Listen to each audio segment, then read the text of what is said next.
In part 1 of Accent Light, we explored how the simple accent can help to create dimension and realism in your image, but also how it can help to tell a story. In today's episode, we'll look at how Accent Light can help with light motivation and bring attention to elements in your scene, more obviously and more subtly. This is Lighting for Cinema, A to Z.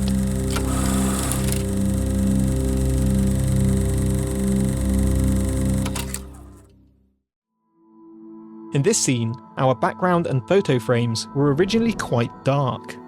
A lit subject and a darker background can be a good way to create separation in the right circumstances, but here we're aiming for a warmly lit nighttime interior shot, and currently the soft, wrapping light on the face doesn't feel very coherent with such dark surroundings. To start with, we actually achieved this softness on the face using 3 small lights. To our subject's left, we have a 4x4 floppy flag. This absorbs light bouncing from the walls on the shadow side, maintaining deeper shadows and contrast on one side of the face. To our subject's right, we have our lights, bouncing from 3 pieces of bleached muslin material. These small fixtures are comprised of 2 Nanlite Forza 60Cs and 1 Forza 60B. This bounce light goes from smaller to larger, brighter to dimmer, and when combined, this provides the soft, graduated light on the face. To address the discrepancy between lighter subject and darker background, we first switched on a house lamp on the back wall. This lamp created a small accent on the wall behind our subject's head, allowing some more separation between the hair and the wall. But his face still feels a little overlit in comparison. We hung a Pavotube 15C2 over one of the photo frames, with the barn doors attached to direct the light down the wall. Set to the same colour temperature as the bulb next to it, this creates a second accent on the back wall, which also subtly lights parts of the photo frame. This is beginning to bring the image together, not just decoratively, but with an accent behind the head and one on the left side of the frame. The light on our subject is starting to make more sense. Now our audience knows there are other lights in the room, contributing to the wrapping light on his face. We might want to round out the image by adding another accent on the wall and frame to the right.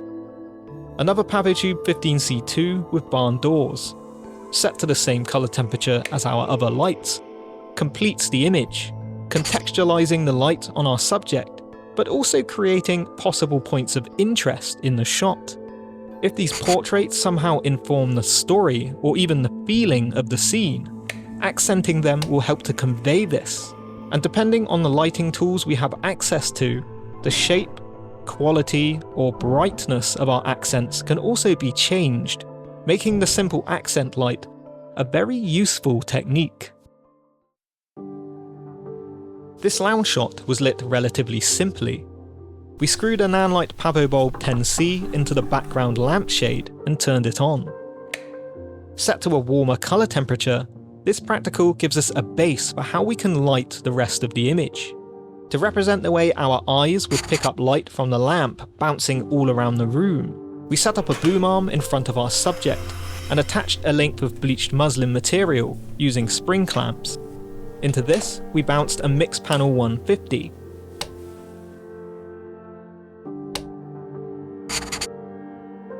Lastly, we used a Forza 500B2, a bi-colour cob fixture with a good power output, shot into a 47-inch octabox, gridded to direct the soft light onto our subject. This motivates a more direct light from the lamp, giving us shape and exposure. So what are some things we could do with accent light in this situation?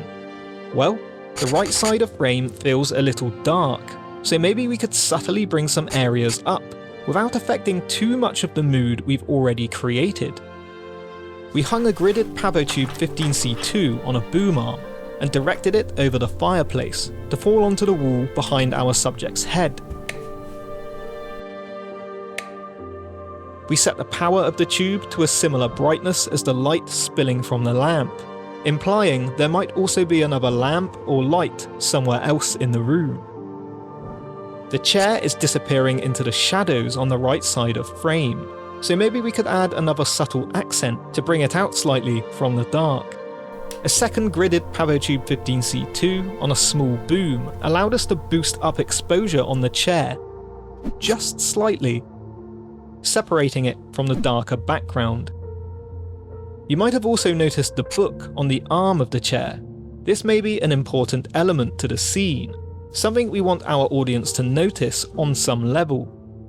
A light focusing tool, like Nanlite's PJ FZ60 projection mount, can take the light from compatible fixtures and direct it into a beam. Here, we've attached a Forza 60C to the projection mount and used it to fire a small, hard controlled beam onto and slightly around the book.